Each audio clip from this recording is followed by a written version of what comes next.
BITDR में एक बार फिर से आपका स्वागत है। अक्सर लोग मुझसे सवाल करते हैं कि सर मैं बिजनेस कौन सा करूं, और मैं अक्सर उनको कुछ ना कुछ उलझे हुए जवाब देता हूं। आज बहुत सटीक जवाब देना चाहता हूं, सिर्फ एक ही चीज़ बोलना चाहता हूं, सिर्फ एक ही चीज़। आप बिजनेस कर सकते हैं बशर्ते आप किसी चीज़ को बेच सकते हो। इस बात को बिल्कुल समझ लीजिए, सीरियसली लीजिए। बिजनेस यानी बेचना। आप क्या बेच सकते हैं इसको आप सर्च करिए, आप ढूंढिए वो फैक्टर ढूंढिए कि आप बेच क्या सकते हैं। जब आप उस फैक्टर को ढूंढना शुरू करेंगे तो उसके लिए आपको सर्वेस की जरूरत पड़ेगी, बहुत सारे एनालिसिस की ज़रूरत पड़ेगी। ये जो सर्वे और एनालिसिस होता है ये कई फॉर्मेट में कई तरह से होता है। आजकल बहुत सारी कंपनियां बड़े बड़े सर्वे कराती हैं, और सर्वे कराने वाली कंपनियां, उसका एनालिसिस करने वाली, डेटा एनालिसिस करने वाली कंपनियां बहुत सारी मौजूद हैं।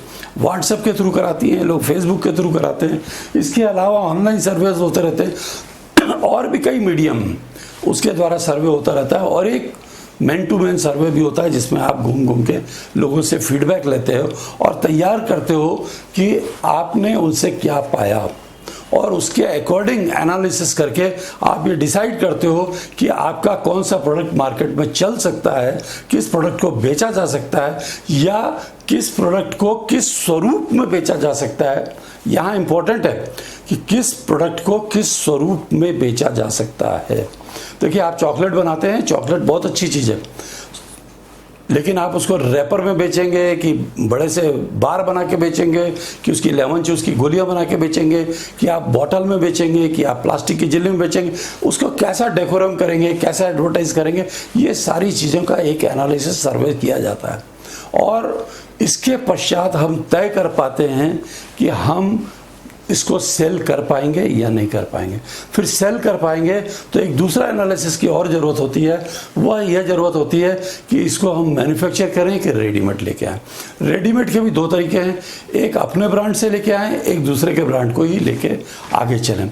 दूसरे के ब्रांड को लेके चलना हमेशा फ़ायदे का सौदा होता है, क्योंकि वो ब्रांड पहले से इस्टेब्लिश होता है, या ना इस्टेब्लिश भी हो, नया ब्रांड भी हो, तो वह ब्रांड अपने एस्टैब्लिशमेंट पे खुद ही खर्चा कर रहा होता है, खुद ही उसको चाह रहा होता है कि प्रमोट हो, वो किसी तरह से एडवर्टाइज करें उसको, उसका खुद ही वो ब्रांड एम्बेसडर, खुद ही एडवर्टाइजमेंट कैंपेन चलाता है, तो वो बहुत आसान होता है। हम अपना प्रोडक्ट जब भी लॉन्च करते हैं तो हमको खुद ही एडवर्टाइजिंग कैंपेन, उसको प्रॉपर तरीके में C&F और मार्केटिंग कैंपेन और वो दुनिया भर की चीज़ें चलानी पड़ती हैं। तो ये बहुत डिफ़िकल्ट और टीडियस प्रोसेस हो जाता है। जब युवा लोगों के पास पैसा नहीं होता, पैसे की शॉर्टेज होती है और कोई प्रॉपर प्लान नहीं होता, तो बेटर है कि वो दूसरी कंपनी का प्रोडक्ट लेके उसको मार्केट करें, उसको सेल करें। यहाँ मैं मार्केट जब बोलता हूँ तो मार्केट में समझिएगा कि मार्केट में कई फिनोमेना काम करते हैं, और सेल्स में एक ही फिनोमेना काम करता है। सेल्स का मतलब सिर्फ बिक्री से होता है, और मार्केटिंग का मतलब ये होता है कि feedback analysis, customer feedback, market का एनवायरनमेंट, कौन से कॉम्पिटिटिव प्रोडक्ट्स ऑलरेडी मार्केट में है, कहाँ पे वैक्यूम बन रहा है, कहाँ पे प्रोडक्ट के लिए गुंजाइश बन रही है, ये सारी चीज़ों को क्या कहना चाहिए, इनका डेटा कलेक्ट करना, उनका एनालिसिस करना, और उसके अकॉर्डिंग मार्केट में प्रोडक्ट लॉन्च करना, और फिर लॉन्च करके उसको पब्लिसाइज करना, पब्लिसाइज करके उस प्रोडक्ट को फिर आप प्रॉपर तरीके से कस्टमर के सामने प्रोड्यूस करते हो, प्रोडक्ट को उसके सामने रखते हो। इसको हम टोटल फिनोमेना को कहते हैं मार्केटिंग, और उसके अकॉर्डिंग हमको सेल्स मिलती है। तो सेल्स और मार्केटिंग अपने आप में बहुत अलग अलग चीज़ें हैं। इस पे आप चाहेंगे तो अलग से अपन वीडियो बनाएंगे। एक्चुअली मेरी इच्छा थी इस पे पूरी सीरीज़ बनाने की, लेकिन कई बार आप लोगों का जो फीडबैक आता रहा उसके कारण मैं इस पर सीरीज़ नहीं बना पाया।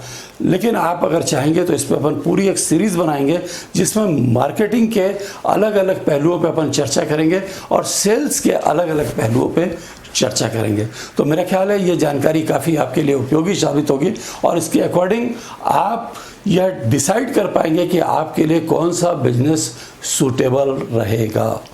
शुभकामना के साथ मुझे दीजिए इजाज़त। शुभकामना। वंदे मातरम।